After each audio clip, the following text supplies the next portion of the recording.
বহু প্রতীক্ষিত কান চলচ্চিত্র উৎসব শুরু হয়েছে ফ্রান্সের রিভিয়েরায়।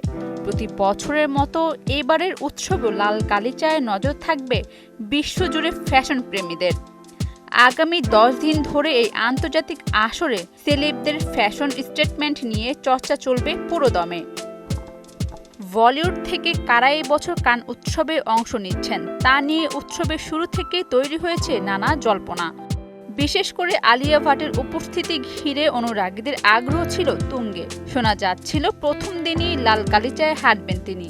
তবে শেষ মুহূর্তে সেই পরিকল্পনা থেকে সরে দাঁড়িয়েছেন এই বলিউড অভিনেত্রী। ভারতীয় সংবাদ মাধ্যম থেকে জানা গেছে, ভারত পাকিস্তান সীমান্ত অঞ্চলের বর্তমান উত্তেজনাপূর্ণ পরিস্থিতির কারণেই আলিয়া এই সিদ্ধান্ত নিয়েছেন। অভিনেত্রীর এক ঘনিষ্ঠ সূত্র জানায়, বর্তমান সীমান্ত পরিস্থিতি যে রকম উত্তপ্ত তাতে আন্তর্জাতিক উৎসবে অংশ নেওয়া সময় উপযোগী নয় বলে মনে করছেন আলিয়া। তবে এখনও সিদ্ধান্ত চূড়ান্ত নয়। পরিস্থিতি স্বাভাবিক হলে পরে তিনি কান উৎসবে যোগ দিতে পারেন।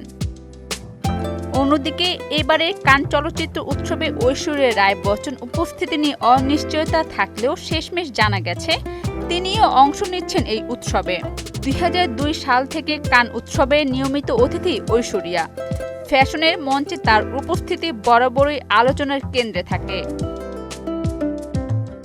গত বছর ফাল্গুনী সেন পিককের ডিজাইন করা কালো ও সোনালী রঙের গাউনে হাজির হয়েছিলেন তিনি। তবে সেই সাজ বিশেষ সাড়া ফেলতে পারেনি।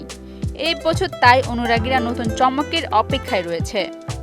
উৎসব যত এগোবে তত স্পষ্ট হবে কে কিভাবে দর্শকদের চমক দিতে সক্ষম হলেন। আপাতত সব নজর কান চলচ্চিত্র উৎসবের লাল গালিচার দিকেই। অরিন সুলতানা, মোহনা ডিজিটাল।